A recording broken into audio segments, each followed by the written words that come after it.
Buenos días, queridos amigos de la Fábrica de la Ciencia. Hoy nos vamos de viaje al Ártico de la mano de un nuevo amigo y colaborador que seguro que a todos vosotros nos va a encantar escuchar todo lo que nos va a contar, porque vamos a hablar de aventura, de exploración. Y os presento a Francesc Bailón Trueba. Muy buenos días, Francesc. Buenos días, ¿qué tal? Muy bien, muy bien. Aquí pasando un poco de calor y en cambio en el Ártico se está mejor, ¿no? En estas fechas. No sé qué decirte, porque las últimas noticias hablaban que habían sitios que se habían llegado a 38 grados positivos, o sea que... ¿En el Ártico a 38 grados? Sí, en una zona de Siberia hace unos días alcanzaron los 38. Bueno, pues eso es malas noticias, porque si esas temperaturas se prolongan mucho en el tiempo, estaríamos hablando de un deshielo, de una aceleración del deshielo, ¿verdad? Sí, a ver, en los últimos años se está notando mucho. Sí que es cierto que todo funciona como picos, ¿no? Es decir, hay años que por ejemplo, los inviernos son muy fríos y los veranos también, pero también hay otros años que los inviernos o las primaveras son relativamente calurosas. Sin ir más lejos, el año pasado, en el mes de abril, haciendo una expedición en Tino de Perros, nos llovió. Y era algo que nunca, por ejemplo, en Groenlandia lo recordaban, ¿no? Que hubiera sucedido en el mes de abril que lloviera en lugar de nevar, que es lo habitual. Y ya también desde hace algunos años, algunos días en verano en Groenlandia, pues voy en manga corta. Bueno, los amigos de que se encuentran, bueno, que los de las campañas de la base antártica Gabriel de Castilla también nos comentaron el otro día que están notando los últimos años también un aumento de temperatura. Ellos van en el verano austral, así que las temperaturas no son tan bajas, ¿no? Pero sí que es verdad que antes era habitual encontrarse, pues, que el mar se lo encontraban congelado y ahora cada vez menos, ¿no? Sí que es verdad que hay años que siguen encontrándoselo, pero cada vez menos. Yo ¿Verdad? Bueno, llevo 20 años viajando al Ártico. Y la verdad es que sí, si haces una mirada retrospectiva desde el principio, en 1999, que hice mi primer viaje, hasta la actualidad, pues sí, ves que han habido cambios importantes. Sobre todo los paisajes, ¿no? Los paisajes, yo siempre digo que cuando vas al Ártico, una de las bellezas que tiene este lugar es que tú haces una fotografía y al cabo de 5 segundos, aquella fotografía ha cambiado por completo. ujú. Es otro paisaje, ¿no? O sea, es una de los atractivos que tienen las regiones polares, de estos cambios que se producen en tan solo 5 segundos. Ya no te digo, por ejemplo, pues a veces cuando ves glaciares o determinadas montañas o, por ejemplo, incluso el mar helado, pues de un año para otro se nota, pero ya no te explico en 20 años. En 20 años es una barbaridad, ¿no? Lo que realmente ha cambiado.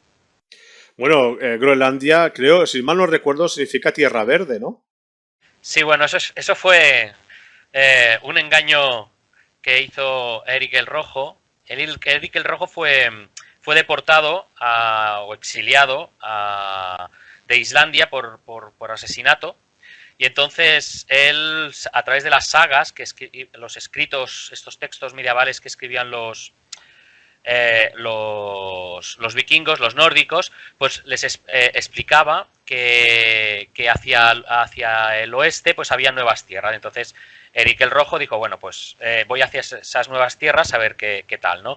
Y bueno, empezó a explorarlas y al cabo de 3 años, cuando acabó su exilio, regresó a Islandia y entonces dijo, chicos, he encontrado unas tierras ricas, exóticas, fértiles y os invito a que me acompañéis para colonizar estas nuevas tierras. Dice, además, les he puesto el nombre de Tierra Verde, ¿no?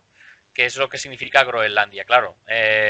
Los colonos que lo acompañaron cuando llegaron a Groenlandia se dieron cuenta que les habían tomado el pelo, ¿no? Que realmente de verde tenía poco, ¿no? Sí que es cierto que llegaron en verano, pero bueno, yo creo que se merecía más el nombre de Tierra de Hielo que no Tierra Verde. Lo que pasa que, también hay que decirlo, ese es el nombre que le dio Eric el Rojo, pero actualmente Groenlandia no se llama así. O sea, desde 1977, 79 se llama Kalaslit Nunaat, que significa la tierra de los groenlandeses. Ese es el auténtico nombre de Groenlandia, aunque nosotros la conocemos como la nombró Eric ya hace más de 1000 años. No, te lo digo más que nada porque como siga así el deshielo, al final sí que va a ser una tierra verde. Sí, por supuesto, sí. Si las cosas continúan así, sí que es cierto que el 85% de la isla es todo hielo, ¿no? Y yo siempre lo digo, si el hielo de Groenlandia desaparece, saque apague y vámonos, ¿eh? Porque estamos hablando, pues, de un casquete glaciar que hace como 3 veces un poco más el tamaño de España y además tiene unas alturas de 3500 metros en algunos lugares. Es decir, que como aquello se deshiele, ya podemos buscarnos otro planeta. Luego hablaremos de lo que es el contenido de la entrevista, ¿no? Que es el pueblo inuit, ¿vale? Bueno, primero te tienes que presentar, tú eres antropólogo cultural y especializado en la cultura inuit, ¿verdad? Sí, bueno, yo siempre cuando me dicen, bueno, ¿cómo te definirías, no? Pues yo digo, bueno, antropólogo especialista en culturas árticas y viajero polar. El término viajero polar a mí se me ocurrió porque me gusta mucho, sobre todo para diferenciarme de lo que son las expediciones o los exploradores, ¿no? Mucha gente me ha dicho, tú es que también eres explorador y todo eso. Y digo, sí, pero yo quiero distanciarme de otro tipo de expediciones que sinceramente no me identifico con ellas, pero es por una cuestión de intereses, ¿no? O sea, mi interés 100% es la parte humana, los pueblos que viven en el Ártico, en las condiciones más extremas del planeta, y yo no tengo ningún interés en llegar al Polo Norte, o en ser el primero en cruzar el Paso del Noroeste, o en subir una montaña en medio de Groenlandia que no haya subido nadie, etcétera, ¿no? O sea, para mí la parte humana es la más importante. Entonces, para diferenciarme de este tipo de exploradores expedicionarios o expediciones, prefiero decirme viajero polar, nombrarme a mí mismo como viajero polar. Como he dicho antes, estás especializado en la cultura inuit, ahora hablaremos de ella, pero sí que es verdad que existen otras culturas, no solamente en Groenlandia, sino en Canadá, en los países nórdicos, en Siberia, ¿verdad? Si ¿Podrías yo, hablarnos de estas culturas así? si yo, bueno, yo, el primer pueblo con el que conviví fueron los Inuit. Eh, yo he estado, o sea, los Inuit los encontramos tanto en Siberia, Alaska, Canadá y Groenlandia. Actualmente son unas 160.000 personas. Y yo estuve conviviendo, pues, en los principios, en las primeras expediciones con los Inuit tanto de Canadá como de Groenlandia. Luego también di un paso con los Sami en la zona de Noruega y de Finlandia. Son también los conocidos con el término despectivo de lapones, como los inuit con el término despectivo peyorativo de esquimales. Y ya en una tercera fase, desde el año 2015, pues he ido conviviendo en diferentes viajes con los nenets de Siberia. En concreto con los que viven en la península de Yamalia, que además el nombre a mí me atrae mucho porque Yamalia, en lengua nenet, significa el fin del mundo. Y realmente cuando estás allí tienes la sensación de que estás en el fin del mundo. Y estos son básicamente los 3 pueblos con los cuales me he especializado así de culturas árticas. No tiene que ver mucho con lo que vamos a hablar hoy, pero sí que es verdad que en algunas islas más cerca del círculo polar ártico, en la zona de Siberia, hasta hace unos 3.000, 2.500 años, todavía se encontraban mamuts, ¿verdad?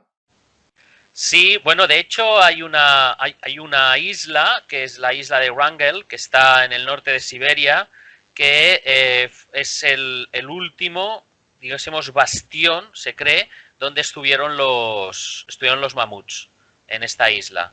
Eh, y también es cierto que, por ejemplo, con el tema del calentamiento global, con el retroceso de los hielos, se están encontrando restos de mamut que incluso pues llegan a decir eso, que bueno, en el caso de la zona continental, que pudieron estar hasta hace unos 10.000, 15.000 años, ¿no?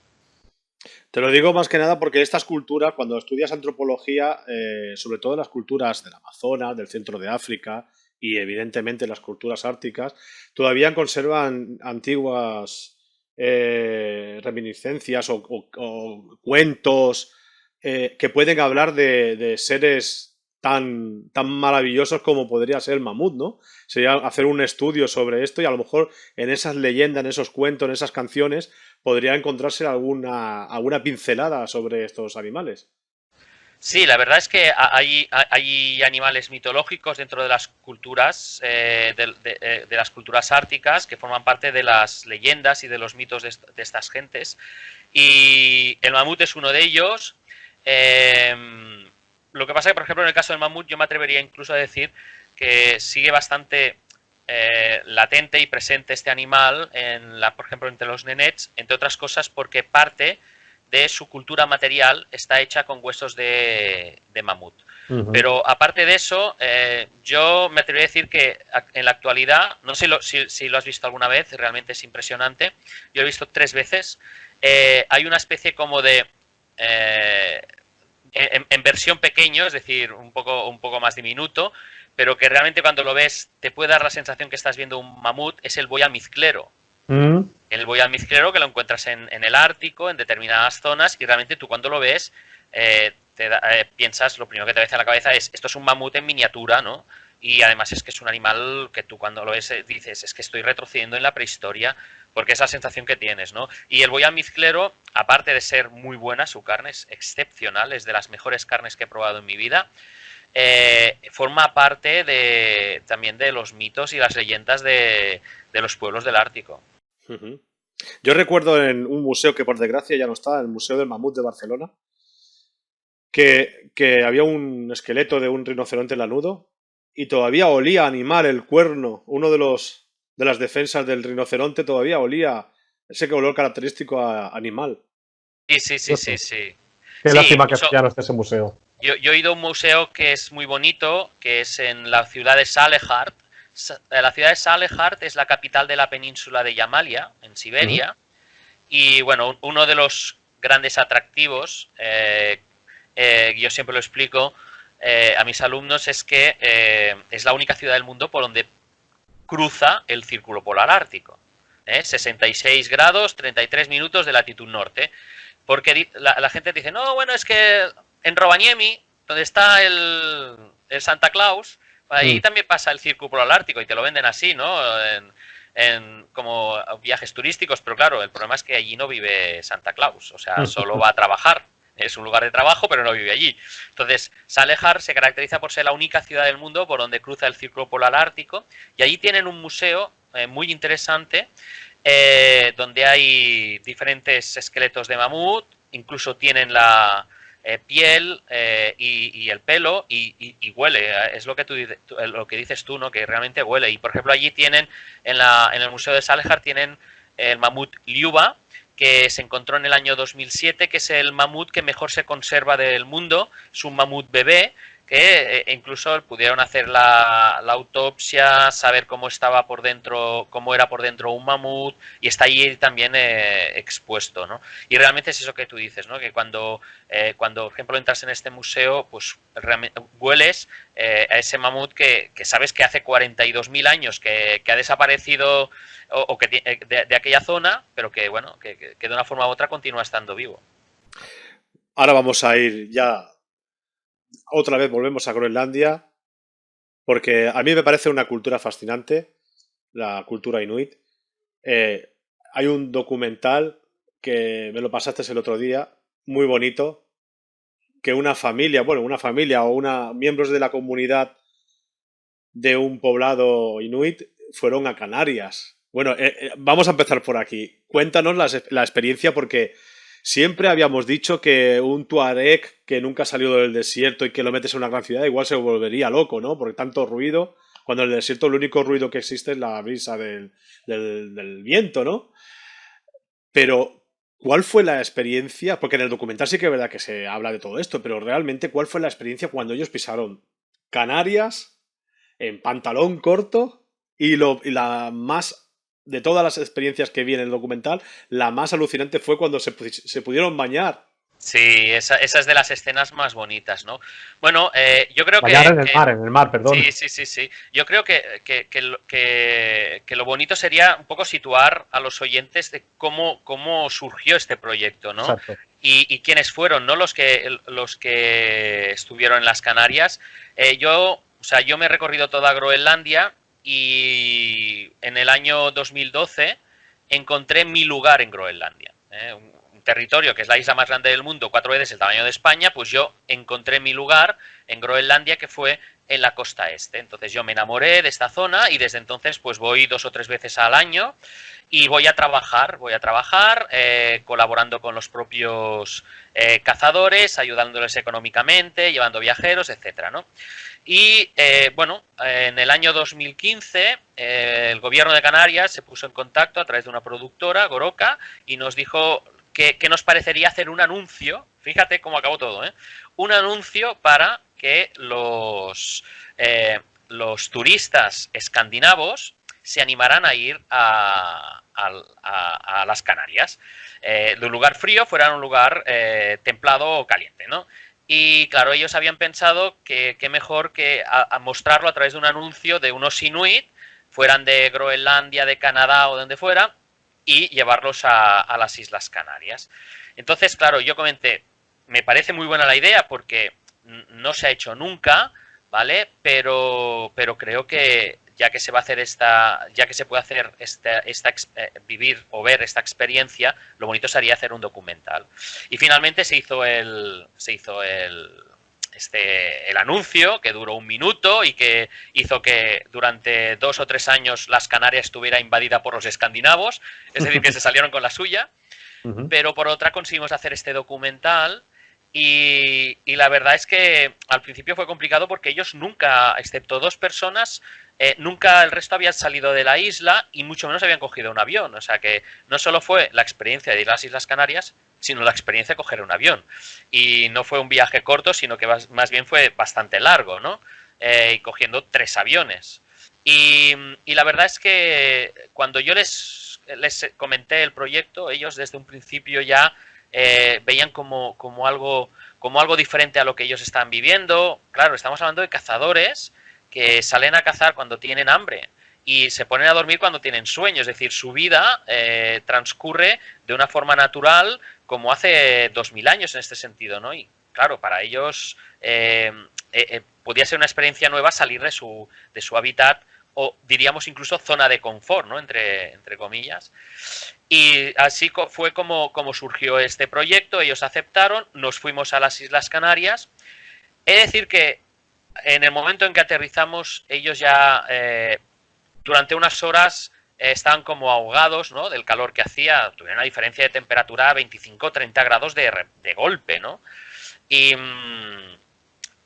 bueno, poco a poco ellos se fueron adaptando y hay cosas que tú veías en detalles que ellos les fascinaba. Por ejemplo, nunca habían visto una bañera. Porque, entre otras cosas, de la población donde son, de Kulusuk, no hay agua corriente en las casas. Tienen que ir a buscarla a un sitio para después llevarla a casa y lo único que tienen es una especie de comuna donde allí pues allí hay un depósito de agua y puedes ducharte y puedes poner las lavadoras, etcétera, ¿no? Entonces, claro, eso de entrar en el lavabo y ver una bañera, pues ya a ellos les fascinaba, ¿no? Incluso les tuvimos que explicar cómo funcionaba un poco. Y después también les fascinó el tema de tirar de la cadena del váter, la cisterna. ¿Por qué? Porque ellos no tienen. O sea, lo que es los inuit en la zona de la costa este de Groenlandia, lo que tienen es una taza del váter que debajo no hay agujero. Hay una bolsa que se mete dentro de la taza del váter y ahí se va acumulando todo y cuando ya se ha acumulado todo hay que coger, sacar la bolsa y bueno, muchas veces explico que depende de dónde estés, no puedes dejar la bolsa y que se me perdone la expresión, pero es que es lo que es de mierda y meaos en la calle porque corres el riesgo que tengan osos polares y esos osos polares te pueden comer aquello y te pueden comerte a ti. Entonces, a menudo, depende de dónde estés, pues has de coger la bolsa, cargártela en la espalda, coger un fusil, andar 4 kilómetros, salirte de la población, empezar a quemar toda aquella basura y tienes que evitar que venga un oso polar y se te coma, ¿no? Entonces, claro, llegan ellos allí en el lavabo y se encuentran pues dos cosas que no habían visto nunca. Una cisterna, o sea, apretas un botón ¡ping! Y cae el agua, y la otra que te puedes bañar en una bañera. Además, también fue curioso porque, claro, eran unas familias inuit y habían niños, ¿no? Y niños pequeños. Y recuerdo que había una de las niñas pequeñas, la Ingi Marie, que empezó a mirar la alcachofa de la ducha. Porque tampoco la había visto nunca una alcachofa así, ¿no? Y entonces la niña empezó a intentar saltar para cogerse a la alcachofa. Y en uno de los saltos se quedó agarrada a la alcachofa, con el pie le dio al grifo, el grifo se abrió, salió el agua de la ducha, ella se asustó, cayó a la bañera y con el único diente que tenía se atravesó la lengua.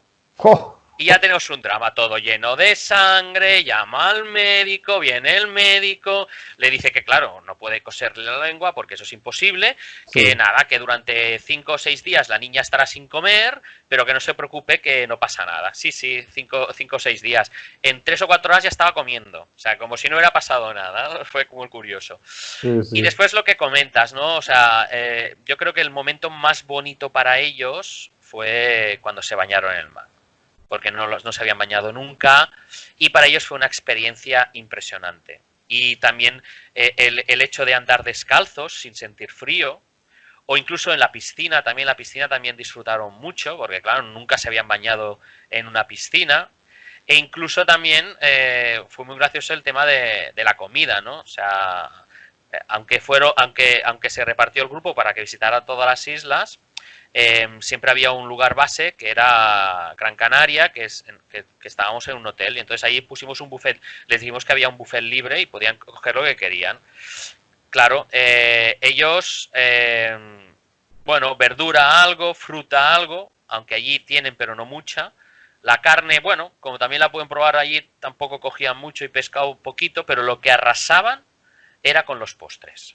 O sea, cogían y arrasaban con los postres. Total, que al tercer o cuarto día que estábamos allí en el hotel, los clientes que estaban alojados allí, como ya los conocían, que ellos iban a por los postres, en cuanto veían entrar a los inuit, el restaurante enseguida se levantaban de las sillas, iban a coger los postres antes de que los inuit se acabaran todos. Porque son muy golosos, la verdad es que son muy golosos. Es curioso, ¿eh? Sí, y fue una experiencia muy bonita. Para ellos, incluso, bueno, ahora ellos, los inuit viven a caballo entre el mundo tradicional y el mundo moderno, con lo cual tienen los avances tecnológicos que tenemos nosotros, televisiones de plasma, DVD, internet, son unos aficionados y unos frikis de Facebook, etcétera, ¿no? Pero son cazadores en esencia. Y entonces yo cada año pues les llevo copias de los DVDs de este documental porque les encanta, siempre se lo están poniendo y siempre me dicen, ¿cuándo volveremos? ¿No? Digo, esto suele pasar una vez en la vida solo. Hombre, te lo puedes traer a la península también, ¿no? Que hay muy buena gastronomía.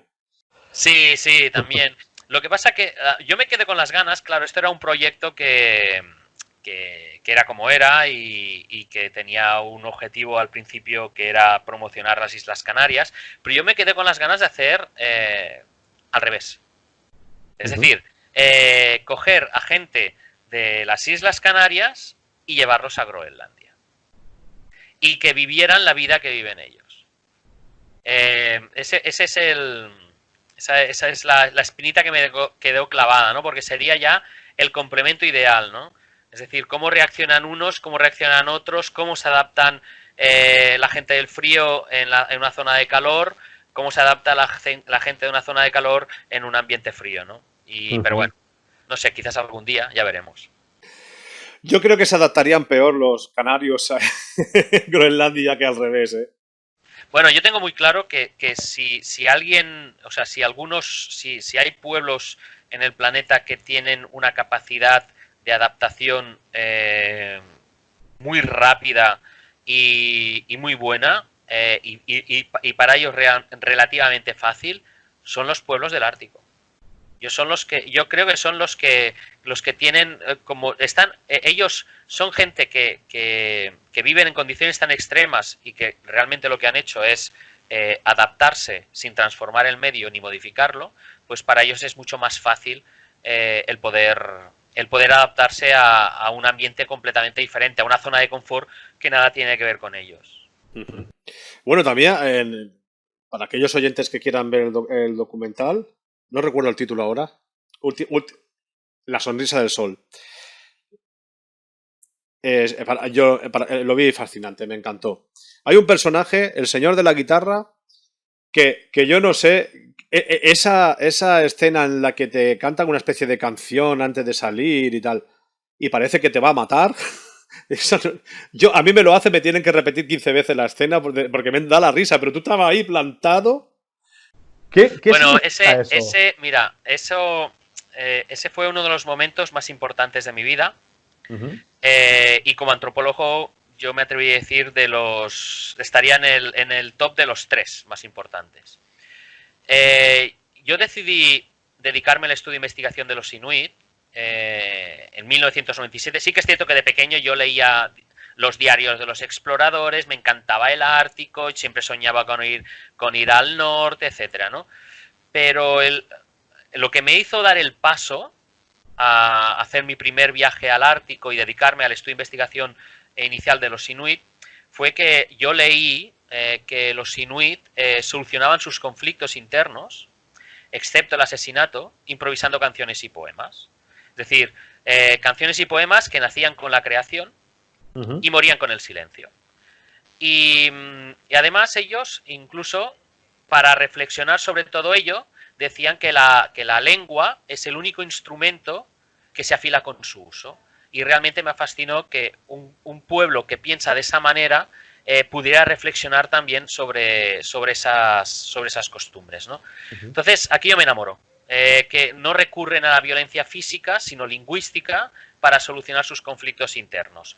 Total, que lo que hice fue pues empezar a buscar esta gente que improvisaba canciones para solucionar los problemas internos, y estuve, bueno, empecé por Canadá, continué por Groenlandia, iba pues buscando estos poetas del Ártico, a ver si encontraba a alguien y todo eso, pero no encontraba a nadie. Y en 2013 conseguí conocer a Anda Coetzee. Anda Coetzee, que bueno, el pobre nos dejó el año pasado. Además, yo estuve los últimos días, coincidió que estaba yo en Groenlandia y pude despedirme de él. Pues Anda Coetzee es la última persona que quedaba con vida que había solucionado un conflicto interno improvisando canciones y poemas. Sin duda el último poeta del Ártico, ¿no? De hecho, mi primer libro se llama Los poetas del Ártico, precisamente en busca de esta gente, y encontrar a Anda Coetzee fue el colofón a años de búsqueda, ¿no? Y bueno, él me estuvo explicando cómo funcionaba, cómo era el arte de hacer esos duelos cantados. Y en 2015, precisamente coincidiendo con el rodaje de este documental, pues le propusimos de hacer un duelo cantado y que me lo hiciera a mí, ¿vale? Entonces, sí que es cierto que yo mantengo la seriedad, pero porque ya sé cómo funciona, porque esa es la costumbre. O sea, tú has de poner... bueno, yo tengo la mano en la espalda con una posición determinada, porque es así como dice la costumbre, entonces yo tengo que mantener la calma, no reírme, por supuesto, e intentarme mentalizar de que se está metiendo conmigo, que se está metiendo con mi familia, que se está metiendo con mi persona, y que después me va a tocar a mí contestarle, y que voy a intentar ser lo más ingenioso posible para ganar ese duelo. Porque el que ganaba un duelo cantado era aquel que hacía la mejor improvisación. Pero también quien perdía un duelo cantado era aquel que era incapaz de soportar la burla de su oponente. Y seguramente los oyentes se dirán, ¿y en caso de X en la quiniela, es decir, de empate, qué sucedía? Pues que era la comunidad quien decidía quién era el ganador y quién era el perdedor. Y esa parte que me has comentado a mí me gustó muchísimo porque bueno, de una forma u otra en el documental también era una manera de reflejar ese duelo cantado. Yo lo tengo registrado todo, o sea, porque allí en el documental solo se puso un pequeño trozo, pero yo lo tengo, lo conservo todo porque para mí fue uno de los momentos pues más importantes de mi vida, como he comentado.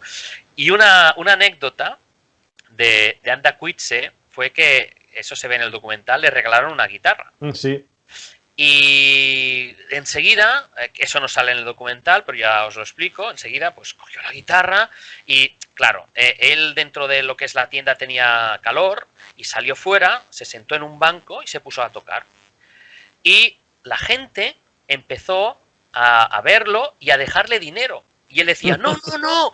Digo, no, no, porque eso él no lo había visto nunca. O sea, nunca había visto que gente tocando, por eso no pasa en su país, gente que está tocando te van dejando el dinero allí. Y decía, no, no, no, no, que yo solo toco. Y decía que no quería dinero, ¿no? Y fue curiosa esa anécdota. Le vamos a dedicar esta entrevista a Anda Coetzee. ¿Qué te parece? Me parece estupendo porque era un gran amigo, una persona a quien yo quería mucho. Y yo no sé si tú crees en estas cosas o los oyentes también creen en ello, pero una persona que tardé como casi 20 años en localizarla, que era el último poeta del Ártico, resulta que esa persona nació el mismo día que yo, el 27 de febrero. Mira que es coincidencia, ¿eh? Mira que es coincidencia. Hombre, pues puedes creer o no puedes creer, pero seguro que hay algo que hace que estas cosas sucedan, ¿no? Sí, y que haya esa conexión, creo yo. Pues lo dicho, este programa se lo dedicamos a él.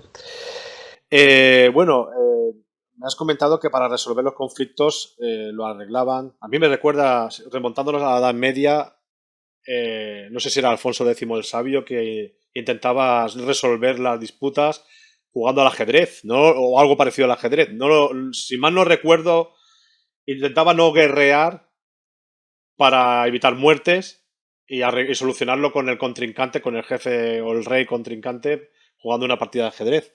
Más, esto yo creo que son leyendas, ¿no? Pero bueno, por lo menos es bonito pensar así. Pero no hace falta que te vayas tan lejos, ¿eh? Es decir, en la actualidad, por ejemplo, en diferentes lugares, incluso aquí también tenemos los Bercholaris en Euskadi, que también improvisan canciones y poemas. También lo tenemos, por ejemplo, en Colombia, también es una costumbre, en Ibiza también. Lo que pasa que quizás la única diferencia es que no es para solucionar un conflicto, sino es una especie como de muestra, ¿vale? De este arte, ¿no? Pero yo creo que el caso más curioso de todos, lo digo porque es que realmente parece mentira cómo esta costumbre de los inuit ha dado paso a otro tipo de música, el rap. Eminem, el rey del rap, dijo que las famosas peleas de gallos nacen del conocimiento de estos duelos cantados de los inuit. Incluso en su película autobiográfica 8 millas, él explica cuál es ese origen, ¿no? Entonces, si realmente tú te fijas en las peleas de gallos, es que es muy parecido, ¿no? Esa disputa de improvisar y a ver quién es el mejor en hacerlo, ¿no? En las culturas preagrícolas, las del Neolítico temprano, los roles estaban muy definidos, ¿no? Los roles, por ejemplo, el cazador se dedicaba a la caza, normalmente la mujer transmitía la cultura a sus hijos, de ahí comienzan ya los cuentos, las canciones. Los roles en las culturas del Ártico también están definidos, o sea, hoy en día ya hay una mezcla de tareas entre ellos. A ver, en el pasado estaban definidos y en el presente continúan definidos. Entre otras cosas porque los pueblos del Ártico se han dado cuenta, en su día y hace miles de años se dieron cuenta que la única manera de poder sobrevivir en el Ártico era básicamente a partir de dos premisas. Primera, la familia. La familia tenía que ser un perfecto equipo de trabajo. Es decir, se debían dividir las tareas de cada uno, las responsabilidades, y todo debía funcionar como un mecanismo, como un reloj, un mecanismo perfecto, ¿no? Y ambos, tanto el hombre como la mujer en este caso, debían ser buenos o expertos en ese trabajo que ellos tenían, ¿no? Entonces, básicamente, en líneas generales, y hablo respecto a todos los pueblos del Ártico, pues básicamente el hombre se dedicaba a la caza y la pesca, es decir, aportar los alimentos necesarios para la supervivencia de la familia, y la mujer pues se encargaba un poco de todo lo que son las tareas domésticas, ¿no? Eso a grandes rasgos, ¿no? Esa era la primera premisa para sobrevivir en estas condiciones extremas. La segunda premisa fue, por supuesto, la cooperación. La ayuda entre los diferentes miembros de otras familias, de otras tribus. El hecho de colaborar, ese cooperativismo, que algunos han querido denominarlo como comunismo, pero que no tiene nada que ver, ¿vale? Pues ese cooperativismo que existía entre diferentes tribus y familias también fue básico para poder soportar estas condiciones extremas. En la actualidad continúan igual. Es decir, los roles están muy marcados. Sí que es cierto que quizás el rol de la mujer es el que más haya cambiado, porque ya no necesita estar tanto tiempo en casa, puede realizar trabajos relacionados con la educación, con los servicios públicos, en los supers, etcétera. El hombre, en esencia, continúa cazando, pescando o dedicándose al pastoreo, es decir, esa división continúa existiendo, y por supuesto también el tema del cooperativismo, que es brutal. O sea, realmente, yo no he visto ayudarse tantos los unos a los otros como en las regiones árticas. Es realmente increíble, ¿no? Y realmente me he encontrado con situaciones que dices, ostras, ojalá nuestra sociedad, la sociedad moderna, que decimos que somos modernos, occidentales, avanzados, etcétera, pues fuéramos capaces de llegar a este punto de cooperativismo que tienen ellos, ¿no? Un ejemplo, sin ir más lejos, los ancianos, la gente mayor, nunca es de una forma u otra abandonada en un asilo, en un hospital o en sus casas. O sea, siempre hay una especie de sentimiento de ayuda hacia los mayores, no solo porque son los depositarios de los grandes conocimientos tradicionales, sino porque además es gente que en su día, cuando era joven, te ayudaron a ti y por lo tanto tú ahora debes ayudarlos a ellos, ¿no? Realmente, ya digo, a mí me fascina toda la ayuda que hay entre ellos, de dejarse perros, dejarse comida, pasarse dinero, sin pedir nada a cambio. Es una de las cosas que más admiro de estas poblaciones árticas. Ya el antropólogo Paul Bohannan ya lo escribió en su libro, ¿no? Para raros nosotros, que siempre nos pensamos que las culturas, tanto del Ártico como otras culturas, son raros porque actúan de una forma diferente, pero es que realmente nosotros somos los raros. Sí, yo diría que somos los raros porque somos los que no nos hemos sabido adaptar. Hemos necesitado transformar y modificar nuestro medio porque si no éramos incapaces de adaptarnos. Entonces, personalmente pienso que sí. De hecho, lo que es curioso es que los inuit, cuando cuando hacen referencia a nosotros, ellos nos dicen los que no respetan la naturaleza. Es curioso, que nos digan de esta manera. O sea, cuando allí en reuniones que tienen ellos, asambleas, etcétera, hacen referencia a nosotros, pues bueno, aparte de decirnos hombre blanco para diferenciarle de ellos, ¿vale? Que para eso tienen una palabra que se llama, por ejemplo, en el caso de los inuit, kablonak. Bueno, pues aparte de esto, en el caso de lo que es la adaptación al medio, nos dicen los que no respetan el medio ambiente, la naturaleza, ¿no? Yo creo que es para reflexionar, ¿eh? Sí, la verdad es que sí. Bueno, hemos hablado de que son cazadores de focas, ¿verdad? Sobre todo focas. Bueno, los inuit son cazadores yo me atrevo a decir de todo lo que sea todo lo que se mueva por el mar y por la tierra. Incluso por el aire. La única diferencia es que hay un animal que para los inuit es sagrado y es el único animal que ellos no comen, que es el cuervo. El cuervo es un animal sagrado para los inuit para todos los inuit de todas las regiones, entre otras cosas porque el cuervo, según los mitos y las leyendas, fue el portador de luz. Vale. Explica la leyenda que en el pasado estaban viviendo en la oscuridad, no conocían la luz del día y fue el cuervo quien trajo esa luz del día y por lo tanto, como lo considera un animal mitológico, es el único animal que realmente no se comen. Y me has dicho antes que hay que tener muchísimo cuidado con los osos polares. Sí, porque los osos polares y sobre todo donde hay que tener más cuidado es con las hembras que llevan crías, porque esas son las que son más peligrosas, entre otras cosas porque el oso polar, el macho, si ve una hembra con su cría, lo que hará será matar a las crías y después, no sé en lengua animal cómo lo diríamos, pero en lengua humana sería viola a la hembra, Sí. ¿vale? Es decir, y entonces, claro, la hembra, si va sola con las crías, ya de por sí ya se siente amenazada por la presencia de un macho, pues ya imagínate por la presencia del hombre blanco. Por cierto, ahora déjame que te haga yo una pregunta, ¿vale? Bueno, Sí. dos preguntas te voy a hacer yo. Ahora hago yo de entrevistador. ¿De qué color dirías que es el pelo del oso polar? Yo a veces lo veo como amarillento. Amarillento. ¿Y la piel? No lo he visto nunca. La piel Bueno, debajo del pelo, ¿no?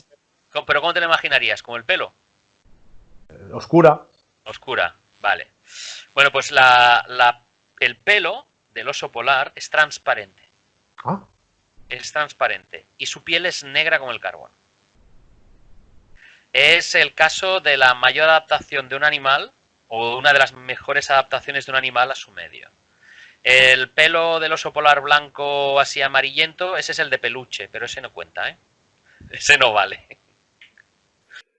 Bueno, yo por las fotos que veo del Ártico que parece un oso polar, ¿no? Que a veces tiene, no sé si también por la mezcla de la sangre después de haber comido, que a lo mejor cuando pasa un tiempo, pues se convierte en pero es transparente, o sea, que todo lo es el Tú reflejo. coges la un pelo, nieve. sí, tú coges un pelo, ¿vale? Y lo miras a trasluz y es transparente, ¿vale? Lo que pasa que a través de su capa, de su vello, lo que hace es absorber la luz del día, ¿vale? Y entonces tiene como ese tono amarillento.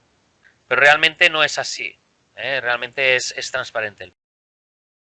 Y luego a mí me interesa mucho también las técnicas de pesca, que no solamente se reproduce los inuit de Groenlandia, ¿no? Sino también esa misma técnica la he visto en otros lugares, incluso más al sur, que es hacer un agujero en el hielo. Sí, bueno, es que curiosamente, y muchos mitos y muchas leyendas de los Inuit hacen referencia a ello, en este caso, este pueblo aprendió a cazar sobre el hielo, observando a los osos polares. Si los oyentes y tú, o sea, miráis algún documental de un oso polar intentando cazar sobre el mar helado, hace el mismo sistema, o sea, lo que hace es levantarse sobre sus dos patas y con toda su fuerza, su energía, pensar que es un animal que puede llegar a pesar 1 tonelada y medir 3 metros, pues con sus zarpas delanteras, ¡boom!, hace un agujero en el hielo y allí captura la foca. Es el mismo procedimiento que hacen los inuit, bueno, que hacían en el pasado, ahora ya no lo hacen tanto, de hacer un agujero en el hielo y entonces prepararse con el arpón a cuando saliera la foca, ¡boom!, cazarla. Eso es en cuanto al tema de la caza. En cuanto al tema de la pesca, eso sí que lo continúan haciendo en su totalidad prácticamente todos en invierno, cuando el mar está helado, hacen el agujero y entonces a través de una polea con anzuelos, normalmente tienen un cebo, ¿vale? Dejan caer la polea con los anzuelos y el cebo al fondo de las aguas y al cabo de nada, unas 4 o 5 horas recogen y a lo mejor te han pescado como 100 o 200 peces en esos anzuelos. Pero sí, es curioso porque esas imágenes continúan aún existiendo. Hay otro animal que, perdona mi ignorancia, pero igual me equivoco, pero seguro que tendrá también le dedicarán algún tipo de leyenda, que es el narval, ¿verdad? El narval es mi asignatura pendiente. Es decir, es el único animal en el Ártico que no he visto. Ah, Y es mi asignatura pendiente. Incluso ha habido veces, en ocasiones, que no lo he visto no lo he visto de milagro. Sin ir más lejos, hace 3 años estaba en Groenlandia y a 5 kilómetros aparecieron como unos 100 narvales, pero yo me enteré a posteriori. Y si el narval es un animal mitológico, además es que cuando lo ves piensas, es la versión del unicornio, del caballo, pero versión marina. Y bueno, yo no sé si lo sabes, pero ese cuerno que tienen realmente es un diente un diente. y solo tienen los machos. Ujú. Pero es que además no solo puede ser un diente, sino que puede ser doble diente. Yo cuando estuve en el año 2004 en el norte de Groenlandia, en Qanak, que es la zona más salvaje, más agreste y más aislada del Ártico donde viven los inuit, allí en el ayuntamiento, bueno, la comuna, ¿no? en lo que es la sala donde se reúnen los cazadores para discutir temas, pues allí tenían una cabeza de narval, tenían el hueso, ¿no? O sea, lo que era la cabeza, el cráneo, ¿vale? Y era un cráneo que tenía un doble diente, ¿no? Y les pregunté, ¿y eso es normal? Y dice, sí, en algunos casos los narvales pueden tener los machos pueden tener 2 dientes, ¿no? Y entonces es como aún te sorprende más esa imagen. Además el narval sí que forma parte mucho de la mitología de los inuit, pero también de la comida de los inuit. Porque para mí, y yo creo que para muchos inuit, el narval tiene el alimento más perfecto que te pueda proporcionar la naturaleza, a mi entender. Por una parte tiene la proteína, ¿de acuerdo? Pero la piel, además de tener esa proteína, la piel del narval, que los inuit la denominan matak, es el mejor antiescorbútico del mundo. Hasta que los exploradores no se dieron cuenta que cuando llegaban al Ártico no se pararon a observar cómo puede ser que estos inuit no mueran de escorbuto, es decir, falta de vitamina C, cómo puede ser, lo que hacían era llevar sobre todo el jugo de limón. Ujú. Llevaban el zumo de limón, como queráis, y el problema es que con el tiempo el limón pues perdía sus propiedades, ¿no? Entonces resulta que el matak tiene un alto contenido de vitamina C y de hecho comerte un trozo de matak aproximadamente de unos 8 o 10 centímetros, que además se come crudo, es poco dulce y gelatinoso, pues equivale a comerte un plato de judía verde con patatas y un zumo naranja. Y realmente es muy bueno. Es de los alimentos. Yo me quedo con el guiamizclero. Ujú. En segundo lugar me quedaría con el matak y ya en tercer lugar pondría la foca. Y cuarto el oso polar, que tampoco está mal. Pero el matak es buenísimo. Y lo sacan básicamente del narval. Y después el diente de narval también es se cotiza mucho al nivel sobre todo internacional, para sobre todo pues bueno de adorno. Dicen que tiene incluso propiedades así como podríamos decir para proporcionar la potencia sexual, dicen algunos. Afrodisíacas. Afrodisíacas, sí. Qué manía con los Pero cuernos de los animales, los dientes de los animales. sí, exacto, sí, también, sí, por ejemplo, entre los nenets, sobre todo los chinos y parte también japoneses, van a comprar a Siberia los cuernos de los renos porque dicen que tienen propiedades afrodisíacas. Pero justo cuando está en proceso de convertirse en asta, es decir, cuando aún hay carne allí Sí, sí. en lo que es el cuerno, el asta, ¿no? del caribú o del reno. Y aparte de eso, sobre todo, una de las mayores funciones que tiene el narval, y eso es muy importante para ellos, es para hacer arte. Muchas de sus esculturas, muchos de los objetos que hacen actualmente lo hacen con diente de narval. Y realmente los inuit son unos artistas, hasta el punto que el arte de los inuit se considera obra de arte. Es decir, las esculturas que hacen ellos son únicas, no hay ninguna que sea repetida, ¿no? y realmente es impresionante ir a un centro de artesanos, de artistas, para ver cómo trabajan no solo el diente de narval, sino también pueden trabajar el colmillo de la morsa, etcétera, ¿no? Y realmente es espectacular. Y hay una cosa que me gusta mucho de los inuit, es que a pesar de que sus obras son consideradas obras de arte, no tienen una palabra para definir el arte. O sea, lo que tienen es aquello de esto tiene una utilidad, ya está. Eso es como definen ellos el arte. Y una de las cosas curiosas es que hay una ciudad, un pueblo, que se llama Cape Dorset, que está en el Ártico Central canadiense, que tiene más artistas per cápita que cualquier otra ciudad del mundo en cualquier momento de su historia. El 95% de la población son artistas. Es un lugar espectacular y ya digo, o sea, para los inuit sobre todo, la importancia que tiene el diente de narval es también como materia prima para poder fabricar sus objetos, sus esculturas, etcétera. Queda poco tiempo, pero bueno, si no ya lo dejaremos para otro programa, lo que no podamos preguntar. Bueno, hay una pregunta que me dijo nuestra amiga Irene Cordón. Pregúntale esto. No, es que digo Irene Cordón porque digo, ya que la pregunta es un poquito así cañera, pues que también se iba a pensar que no iba a decir su nombre. ¿Por qué no te puedes tirar un pedo dentro de un iglú? Porque se congela. Se congela. Se congela. El metano. Es decir, cuando... vamos a poner una situación, ¿vale? Tú estás tumbado en la base del iglú. Entonces tú te tiras un pedo. El pedo sale caliente. El aire caliente, ¿hacia dónde sube? Hacia arriba. Entonces el aire caliente llega hasta el techo del iglú y el techo del iglú es frío. ¿Sí o no? Entonces el pedo vuelve a bajar y se queda en la zona más caliente del iglú. ¿Cuál es la zona más caliente del iglú? Tu nariz y tu boca.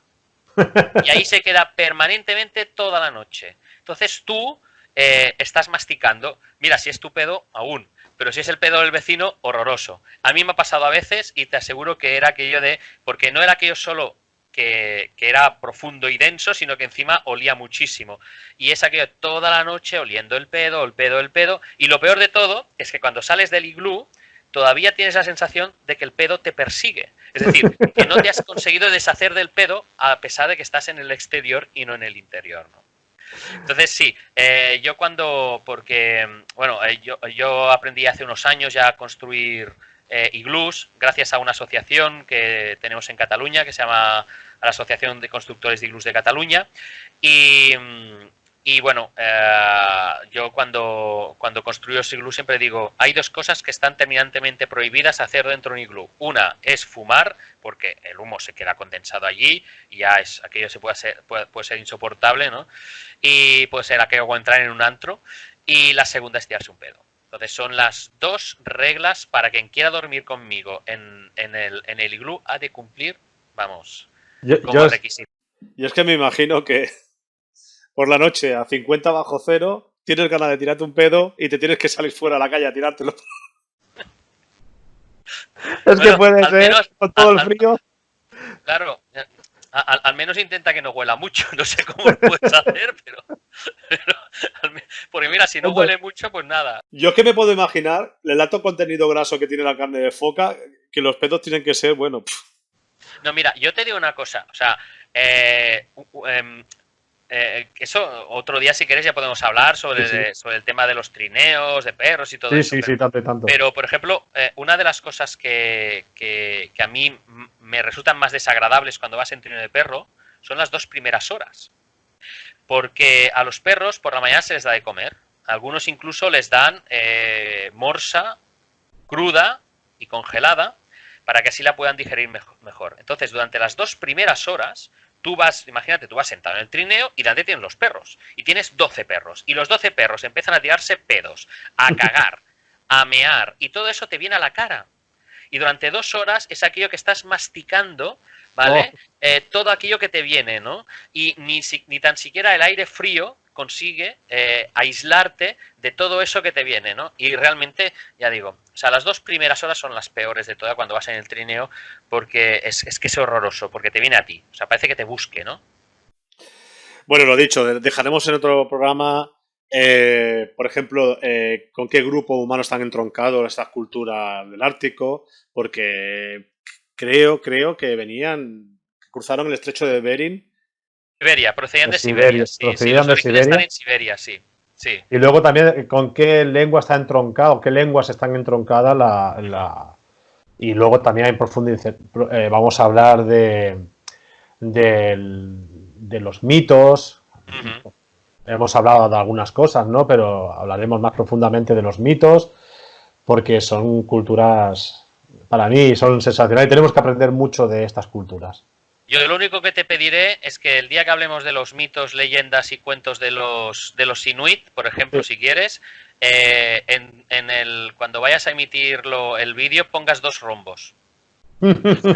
Porque no son aptos para niños, No son aunque aptos para sean niños. cuentos y leyendas, son muy bestias, muy salvajes, pero entre otras cosas porque los mitos, cuentos y leyendas para los Inuit tenían un carácter epistemológico, es decir, debían enseñar, debían dar unos conocimientos y claro, no era aquello para que los niños lo escuchaban igualmente, pero ya te digo, o sea, hay que poner 2 rombos Hombre, porque es aquello la horroroso.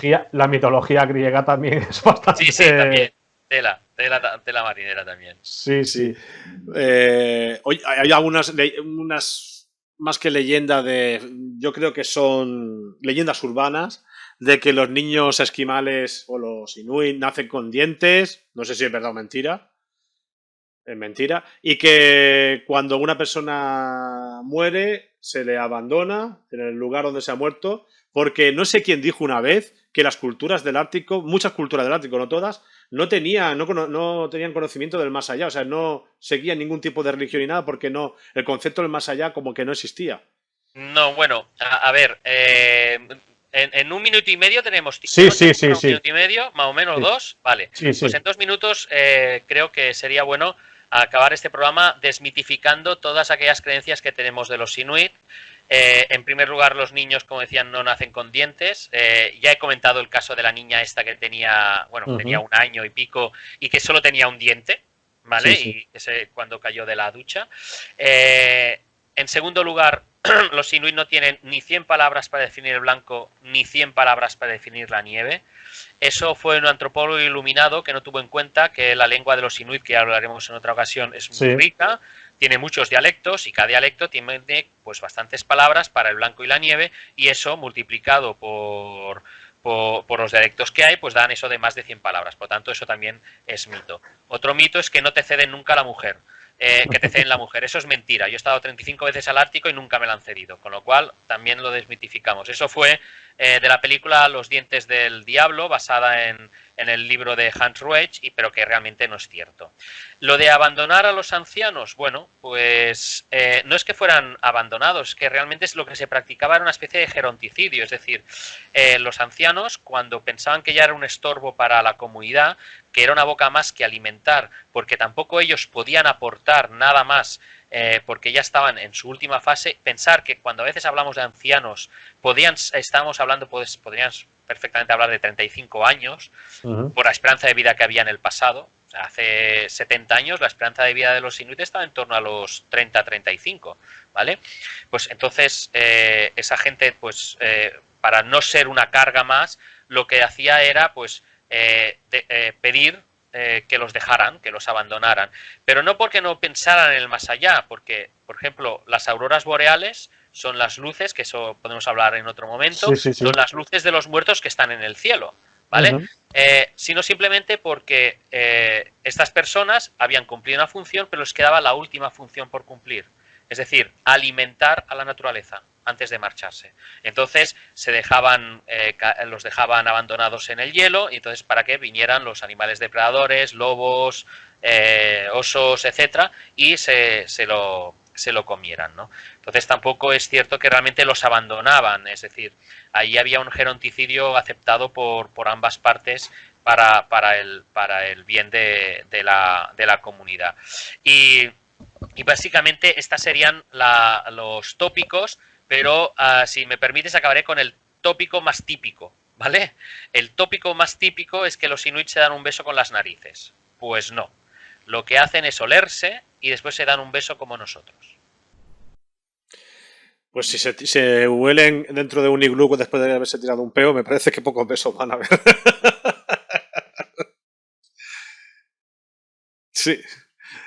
Muchísimas gracias, Francés. La verdad es que me encantan estas entrevistas porque lo que haces es, sobre todo también cuando entrevisto a egiptólogos, ¿no? Que es una de mis pasiones, que te transporta al antiguo Egipto. Contigo nos has transportado al Ártico, a las culturas. Tengo algún amigo que otro que se muere de ganas por ir. Yo también, evidentemente.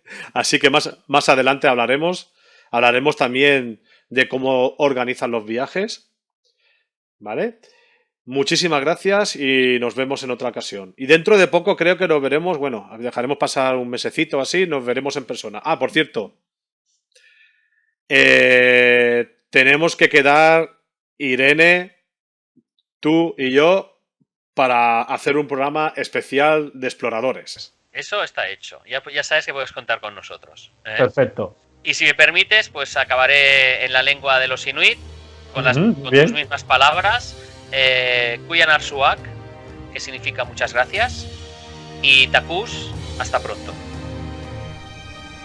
A ver, repite, por favor. Kuyanar Suak. Kuyanar Suak. Que es muchas gracias. Muchas gracias. Takus, que es hasta pronto. Muy bien. Pues lo dicho. Muchísimas gracias por todo. Y nos vemos en breve. Muchas gracias. Gracias.